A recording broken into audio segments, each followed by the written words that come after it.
India's rightward turn over these periods of time was happening in front of our eyes. Democratic processes culminating in actually democratically elected dictatorship. In your entire career, most part you were in Delhi, and you've been part of Jamia Millia Islamia and JNU, and then before that you were in Mahatma Gandhi University. So you have seen political events like Sikh riots and Gujarat riots and the emergence of BJP when they first came to power in 1998 and then again in 1999 and then in 2024. And now we have a government which is with a continuity, like a 3-time government. And obviously many call it people's mandate, and BJP itself call it people's mandate. And there are people who are agitated because of what BJP is doing or BJP's in their politics and the repercussions we see to the minorities or in India's economy or to the poor. And where is India headed in that sense? The sad thing is that at least in the immediate future, it's not a good prognosis that I can provide. But, we know what happened, at least in the long term, to extreme ideologies of the kind that we see and that kind of centralized governments, etc. But that's a long-term thing. Here again, the political transformation of India that I witnessed, the anti-Sikh riot in my life, I was a student in Delhi at that time. In my life, I've not seen that many people, lashes lying on the road. In Trilokpuri, Vindan, a friend of mine and myself, to actually witness this kind of thing. For the first time, I saw the underbelly of Indian democracy, what it can do to its minorities. You know what happened in Gujarat after that. So in Delhi, after the anti-Sikh riots, in the next elections, people like H.K. Bhagat got elected with some 4 lakhs votes. That is the kind of benefits you reap if you kill like that. Even Titler and Sajjan Kumar, both. Yes, Sikh widows with whom I worked for some time told me these names, Sajjan Kumar in particular. I have my notes even now of these women telling me those stories. That was a terrible kind of incident in the history of the nation itself, and for me personally, witnessing those things. And then the Babri Masjid movement as such, these Rath Yatras and other things, the kind of polarization that it has created in India, and the growth of BJP as a political party following that, and so on and so forth.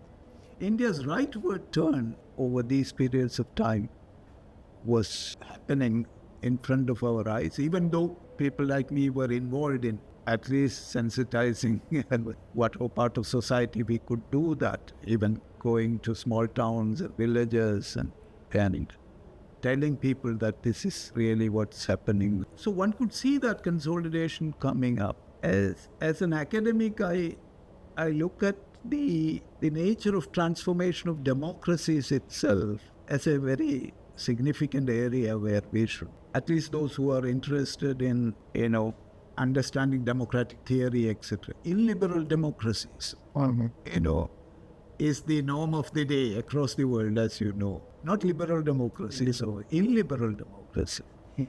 What happens is, in my understanding, the kind of democratic processes that we have now actually enable us to elect our own dictators. Democratic processes culminating in actually democratically elected dictatorship. So you have the antithesis of democracy happening through democratic process.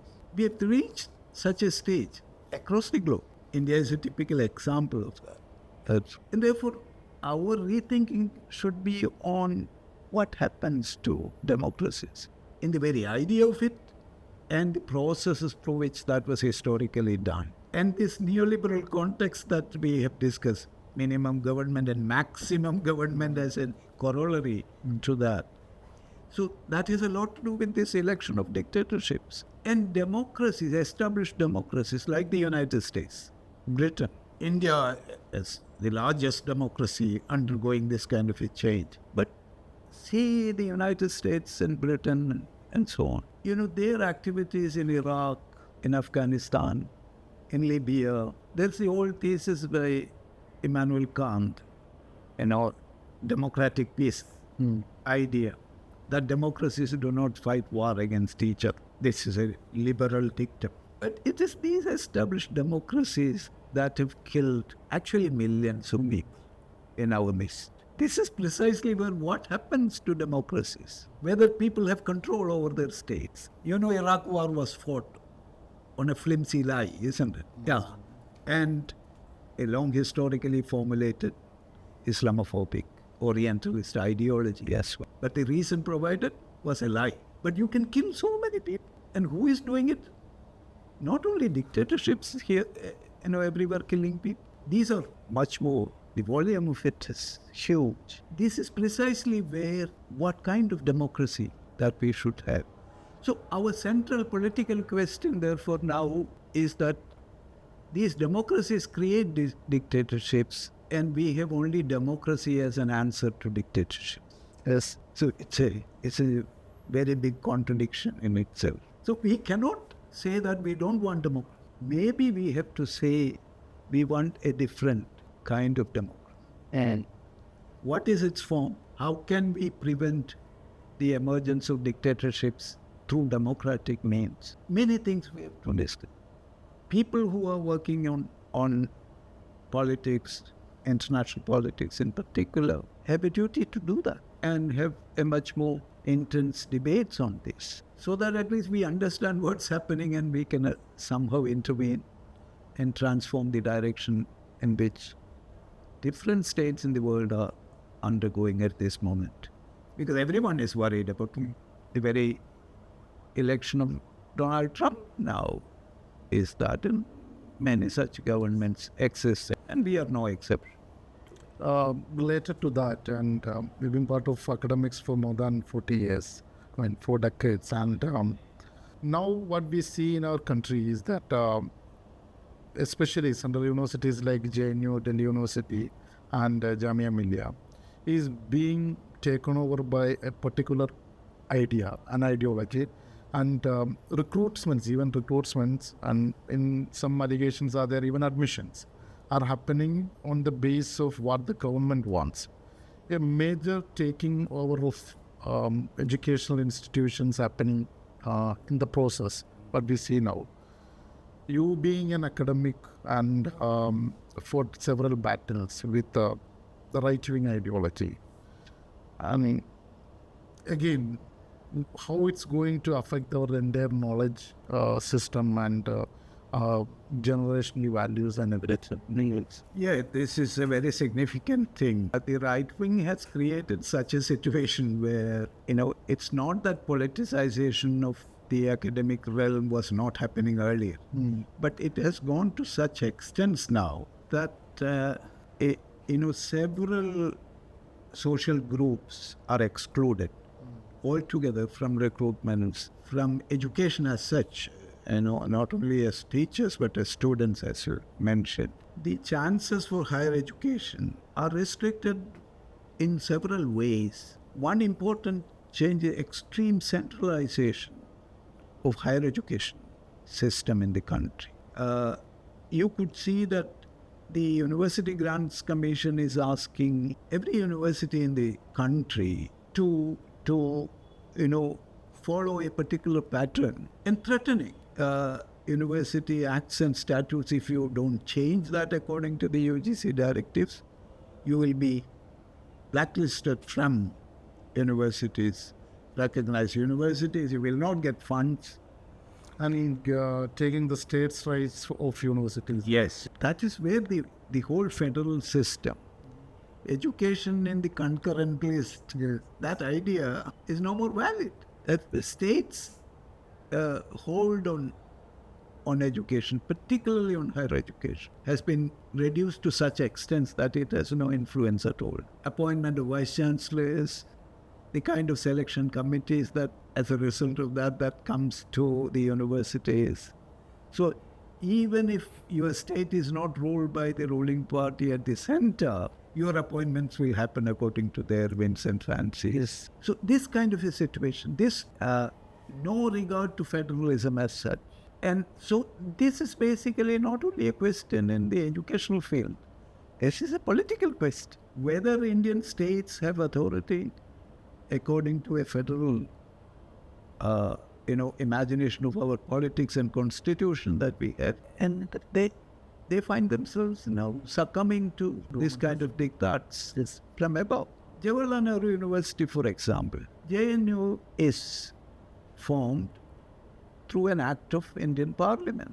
University Grants Commission is also formed under an act of Indian Parliament. Is one having total authority over the other? They have their own independence of action. As I said, if there is a big conflict between the two, it has to be negotiated. But it's not like that now. JNU used to have that kind of relative autonomy for itself. It doesn't want to have that anymore. It totally submits to the university grants, as if it's a body that has full control over institutions like JNU. It all depends upon, whether you want to really, deny the whole academic community a university's own autonomy. Without that kind of an academic autonomy, how can you function? When lots of struggles were happening in JNU, a colleague of mine and myself wrote an article in the Indian Express at that point of time. There's a cop in my class. Teachers they started self-censor. You cannot speak out. You cannot have a political analysis of your own. They may not be there physically, but it functions as such. So this kind of an atmosphere of complete control, state powers, no value for concurrent list idea in the constitution. Nothing. That centralization, which goes along with the kind of idea that we have discussed earlier, of a strong state and maximum governments. Yeah. So what happens is that if you don't have such and such courses that they want to teach, and you will not get funds. Who is determining the research agenda of a university? Now, is it the autonomous academic decision anymore? Or is there a broader agenda that's placed to which every university has to agree with? It's a very critical moment in the history of education in general, higher education in particular, at this moment. It's of grave concern. As somebody who has seen relative autonomy, and it has, in India, it has never been a fuller autonomy for academic endeavor, but at least you could assert it and gain it to a large extent. Our own writings and agendas were not determined by the state, by any means. That critical space was always there. That's the beauty of education, isn't it, of the field of knowledge, where you may always have systems supporting intellectuals and others, but you always have the possibility of critical viewpoints and vision. So that realm is now slowly diminishing.